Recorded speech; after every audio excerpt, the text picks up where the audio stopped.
सुप्रभात विद्यार्थी, आज हम पाठ 10 बहू की विदाई के आगे के पाठ के बारे में पठन करेंगे। हमने यहाँ तक पढ़ा था राजेश्वरी यह कह रहे हो बेटा, मेरे रहते विदा न हो, यह कभी नहीं हो सकता है। मैं माँ हूँ, माँ के दिल को समझती हूँ। जिस तरह उतावली होकर मैं गौरी की राह देख रही हूँ, उसी तरह तुम्हारी माँ भी कमला की राह देख रही होगी। नहीं, विदा जरूर होगी, तुम अकेले नहीं जाओगी। इसके आगे का हम पठन करेंगे। नेक्स्ट पेज में देखिए। राजेश्वरी, पहले उसके आधा पढ़ लेते। कमर से कुंजियों का गुच्छा निकालकर कमला की ओर बढ़ती हुई, जा बेटी, तिजोरी से रुपए निकाला। कमला गुच्छा लेने के लिए हाथ आगे बढ़ाती है। प्रमोद खिड़की की ओर मंद गति से बढ़ता है। राजेश्वरी, जाती क्यों नहीं? गुच्छा कमला के हाथ में थामती हुई, जल्दी कर। कमला उठकर माँ जी की कहती और फिर सिसकने लगती और राजेश्वरी मेरी बेटी कहकर उसे हृदय से लगा लेती है। उसके बाद राजेश्वरी बोल, जीवनलाल, अरे सुनती हो, गौरी के आने का समय हो गया है, तुमने स्वागत की तैयारी नहीं की है। फिर राजेश्वरी बोलती है, जा बेटी तू अंदर जा। कमला अंदर जाती है। प्रमोद बाहर वाले दरवाजे की ओर देखता है, जिधर से जीवनलाल आते हैं। जीवनलाल, अरे तुम यहाँ खड़ी हो, जरा तैयारी करो स्वागत की। जरा यह भी देख लो कि नाक वाले बेटी का स्वागत कैसे करते हैं।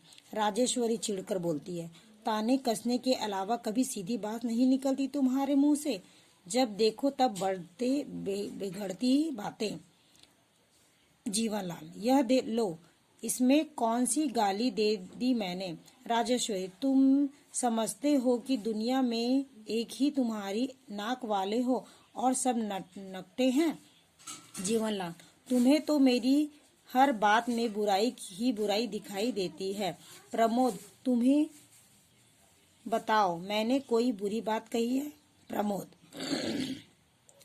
ठीक ही कहा है आपने। आज के युग में पैसा ही नाक और मूछ है। जिसके पास पैसा है नहीं, वह नाक और मूछ होते हुए भी नकटा है, मूछ नकटा है। राजेश्वरी प्रसन्न स्वर में, आ गई मेरी गौरी। राजेश्वरी से, अरे तुम खड़ी खड़ी मेरा मुंह क्या देख रही हो? अंदर से मिठाई का थाल लाओ। राजेश्वरी उसी प्रकार खड़ी रहती है।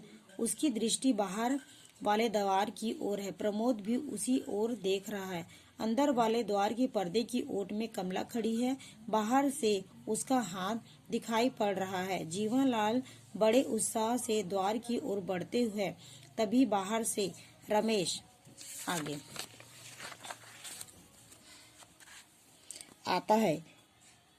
इकरहे बदन का सुंदर नवयुवक, और वह पैंट और कमीज पहने है। हाथ में बरसाती कोट है। चेहरे पर उदासी के चिन्ह हैं। बरसाती कोट कोच पर रखकर चुपचाप खड़ा हो जाता है। जीवनलाल बाहर वाले द्वार का पर्दा हटाकर बाहर झांकने के बाद घबराए हुए स्वर में, गौरी कहाँ है? रमेश धीमे स्वर में, वह नहीं आई। रमेश धीमे स्वर में, वह नहीं आई। जीवनलाल, नहीं आई क्यों? तबीयत तो ठीक है उसकी। रमेश, जी हाँ। जीवनलाल, फिर? रमेश, उन्होंने विदा नहीं किया।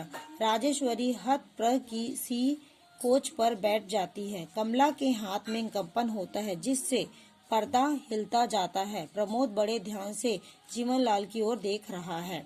जीवनलाल, जैसे किसी ने छाती पर घुसा मार दिया। विदा नहीं की? क्यों नहीं की विदा? रमेश, कह रहे थे दहेज पूरा नहीं दिया गया। जीवनलाल बिगड़कर, हमने तो जीवन भर की कमाई दे दी और उनकी नजर में दहेज पूरा नहीं गया। लोभी कहीं के। राजेश्वरी उठकर, उन्हें क्यों भला बुरा कह रहे हो? बेटी वाले चाले अपना घर द्वार बेचकर दे दे, पर बेटे वालों की नाक मुंह भौं सिकुड़ी रहती है। जीवनलाल, मगर शराफत और इंसानियत। राजेश्वरी, अब शराफत और इंसानियत की दुहाई देते हो? कुछ देर पहले तो।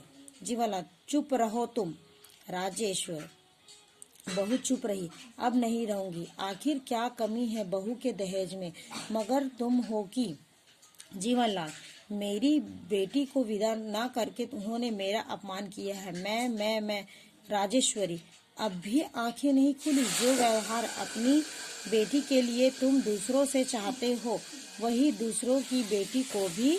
अब तक बहू और बेटी को एक सा नहीं समझोगे, ना तुमने सुख मिलेगा और ना शांति। जीवनलाल बेचैनी से इधर उधर टहलते हैं।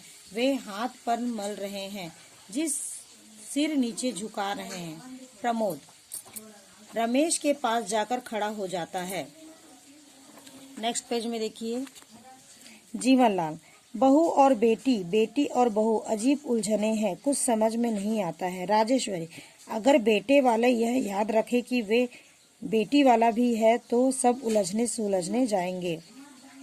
जीवनलाल रुक कर पत्नी ओर देखते हुए, शायद तुम ठीक कहती हो। प्रमोद आगे बढ़कर धीमे स्वर में, अब मुझे आज्ञा दीजिए बाबूजी।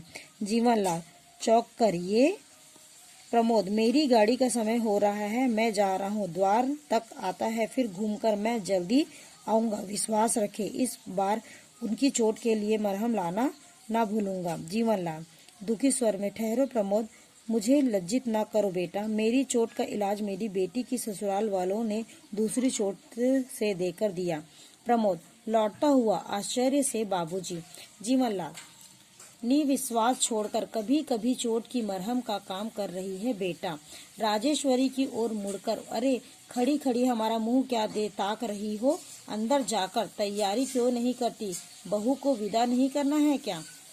कमला का हाथ पर्दे की ओर में हो जाता है। वह हर्ष के आंसू पोंछती हुई शीघ्रता से अंदर जाती है।